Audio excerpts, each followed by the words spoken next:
Gold की कीमतों में रिकॉर्ड तेजी के बावजूद दुनिया भर के केंद्रीय बैंक जमकर सोने की खरीद कर रहे हैं। 2024 की शुरुआत में दुनिया भर के सभी केंद्रीय बैंकों में सबसे ज्यादा सोना चीन का केंद्रीय बैंक खरीद रहा था, लेकिन अब इस मामले में चीन का केंद्रीय बैंक भारत के केंद्रीय बैंक आरबीआई से पिछड़ गया है। रिजर्व बैंक ने कितना सोना खरीदा है और उसका गोल्ड रिजर्व कितना हो गया है, चलिए इस वीडियो में मैं आपको बताती हूँ। तो इस साल सोने की कीमतों में रिकॉर्ड तोड़ तेजी की वजह से केंद्रीय बैंकों की खरीद बताई जा रही है। दुनिया भर के कई दिग्गज केंद्रीय बैंक अपने विदेशी मुद्रा भंडार के लिए सोने की खरीद कर रहे हैं। बीती मार्च तिमाही के दौरान केंद्रीय बैंकों ने अपने रिजर्व के लिए करीब 290 टन सोने की खरीद की है। इससे पहले 2023 के दौरान केंद्रीय बैंकों ने नेट 1037 टन सोना खरीदा था।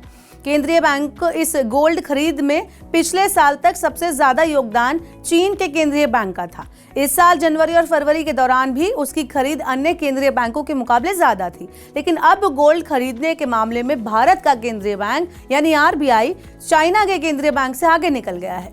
वर्ल्ड गोल्ड काउंसिल के आंकड़े बताते हैं कि अप्रैल के दौरान चीन के केंद्रीय बैंक ने सिर्फ 2 टन सोना खरीदा है, जबकि भारत के केंद्रीय बैंक की खरीद 6 टन दर्ज की गई। इससे पहले मार्च के दौरान भारत और चीन के केंद्रीय बैंकों की खरीद बराबर रही थी। दोनों ने 5-5 टन सोना अपने रिजर्व के लिए खरीदा था।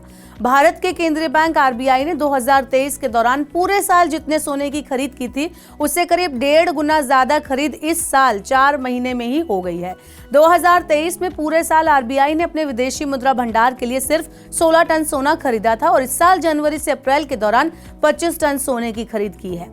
रिजर्व बैंक की कुल गोल्ड होल्डिंग बढ़कर 829 टन हो गई है और विदेशी मुद्रा भंडार में सोने की हिस्सेदारी बढ़कर 8.5% तक पहुंच गई है।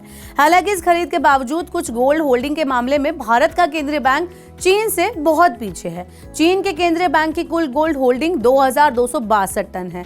गोल्ड खरीद के मामले में भारत और चीन के अलावा दुनिया के कई और केंद्रीय बैंक भी आगे हैं। बीते अप्रैल के दौरान तुर्की के केंद्रीय बैंक ने 8 टन, कजाकिस्तान के केंद्रीय बैंक ने 6 टन, पोलैंड के केंद्रीय बैंक ने 3.5 टन और चेकोस्लोवाकिया के केंद्रीय बैंक ने 1 टन सोने की खरीद की।